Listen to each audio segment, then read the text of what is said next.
Lead. Okay.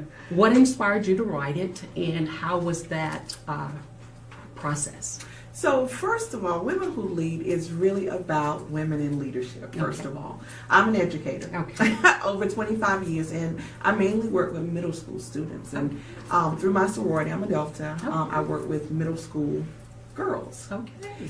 And so it was really through my work with those girls that I really wanted to put something down to just share with them the obstacles and barriers that women face, Okay. but yet overcome That's good. and get where they are.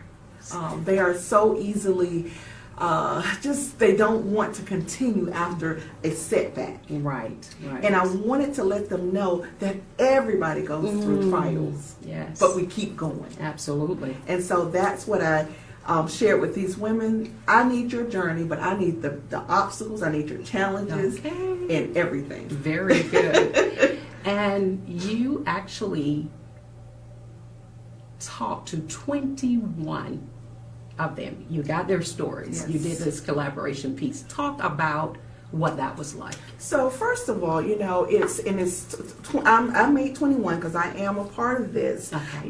And I was very interested in getting stories from a variety of backgrounds. Okay. So that was very first prominent because I didn't want it just all educators. I didn't want, because I'm an educator and that's my circle. So I wanted it from various backgrounds. We have a singer, an entertainer, Maria Howell, and you may know her. She's right here from Gastonia, Wow. North Carolina, but she has been in The Color Purple. She was the songstress, the soloist in The Color Purple. She was in Hidden Figures. And so there was struggles that she had to go through and still going through Right. to get these parts. You know, she's grinding every day, and yet she still has a way to go. She tells her story. And so that's what I wanted. I wanted real women. Nakia Fox out of Florida, she owns a construction company. You don't hear that's cool. You don't hear about that. And she's a salon owner. She does hair. A woman of many hats. She's been through trials and tribulations, but yet she still stands and still claims the victory over everything that she's done. So that was important to me. Very good. So important. So these women are just from all walks of So life. how did you select them? So that and that was really interesting because it was based on their background. First of all, as I said, I did not want so many of one Okay. background. So you did a national search? I did. I put out a call, Okay. but I'm gonna tell you what happened. A lot of people submitted. Okay. And then I was like, wow, I think I know women who meet my criteria because Okay. I wanted them vetted. Because I wanted them to be true leaders in whatever they were doing. Right. For example, Serena Wiggins, she's a mother of 5. She's an educator. Children are doing phenomenally. I'm like, you're leading in motherhood. She's a student, she's a teacher, but I wanted to emphasize her parenting skills. Wow. She's an excellent mother. Children are just flourishing. So that was important to me. Tanya Walker, she was the athletic director at Winston-Salem State University, of course. And so that was the sports piece, which you don't really find a lot of athletic directors female.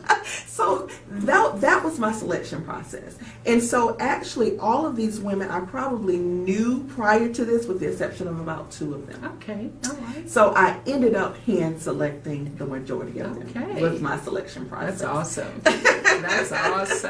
I can't wait to read that. I've been Yes. an entrepreneur since the age of 21. Wow. Yeah, and have opened and directed, 6, 7 businesses. Oh, my So, goodness. yeah, so this is something Oh, very my dear to my goodness. heart because it's who I am. Right.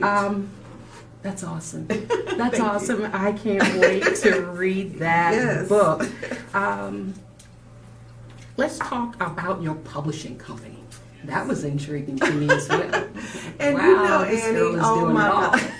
But I'm going to tell you, and that was because when probably about maybe 3 years ago, I was actually invited into a collaboration book. Okay. It was the MLM book. I do network marketing, and it was through network marketing that drove me to entrepreneurship. Okay. I was vending as network marketers do at this women's empowerment conference, and was so inspired by the women around the room that I said I was coming back to that conference next year, but I was coming back as an entrepreneur. Whoa. And I did.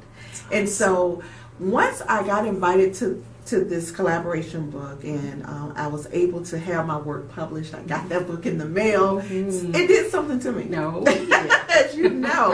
And I vowed at that point that I was going to do everything that I could to get as many people published as I could. Awesome. Aspiring authors. That's where I work Right. with. Those first-time authors, and with minimal costs. Okay. Because I do know there are people out there that would charge you thousands of dollars. Yes, yes, And yes. I don't knock them, because that's what they do.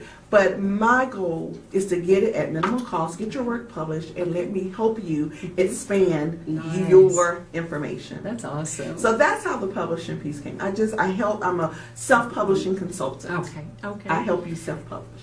And your audience is basically first-time authors. Yes. That's what you're looking for. Absolutely. Okay. Very good. That's Absolutely. a very good project.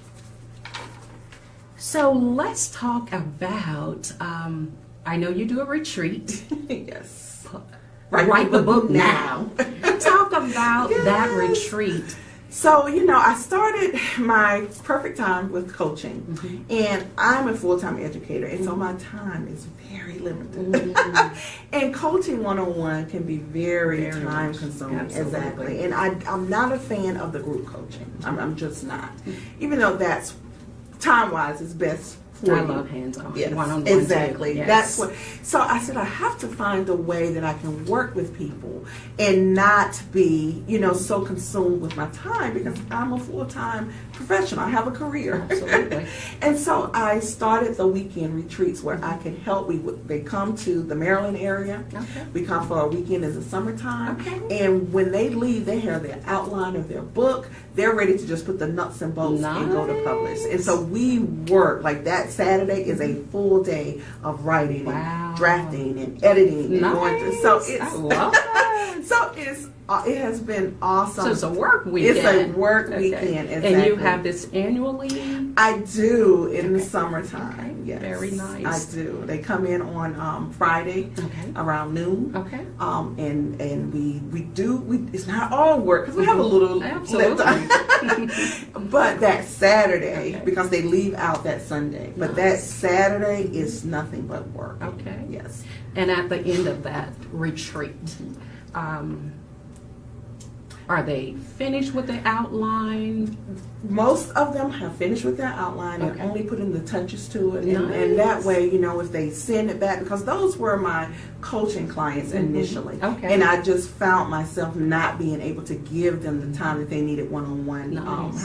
And like I said, I love the touch, the one-on-one touch. So much so I actually secured a brick and mortar for my coaching company in Maryland. Nice. Yes. And so I wanted somewhere that they can come. I can actually sit with them. We could work. Virtual is good. I love Zoom. I love Skype, but it's nothing like being there and touching. So. Yes. That's awesome. And so total work, Yes. the first 24 hours. Exactly. And then And then we share. Okay. And because we then become motivated by each other. Okay. And how much work they've put That's in. a great and what- motivation It to really- write. Yes. But it really is. And they're in a nice space, because I love writing in nice spaces. That Yes. gets me going. And so I Absolutely. always choose a location that's very nice, free from whatever you left, wherever you're coming from. Okay. Because we know the barriers to writing a lot of time is a good solid space of time. Absolutely. Absolutely. And so that gives them that in a nice, serene environment that they can put pen to paper Yes. and get it done. That's awesome. So you are also the founder of Grind Entrepreneur Yes. Network. Explain Yes. that. So the Grind Entrepreneur Network is global relationships, is igniting networks in development. And so Nice. that started about 4 years ago when I just brought entrepreneurs together, Okay. so that we can form a network and begin to help each other. And were they people you knew? No, not at all. I started with a virtual Facebook group, and then I would have an actual Grind Entrepreneur Network event. Nice. But what happened about 2 years ago, I found myself really putting in a lot of time and not getting what I really wanted out of it. So I revamped it. Okay. And started my focus on the edupreneur, Okay. educators turned entrepreneurs. Nice. As I mentioned before, I'm an educator at heart, and so it really pains me to see educators with all of these skills and talents, and they give it all to a specific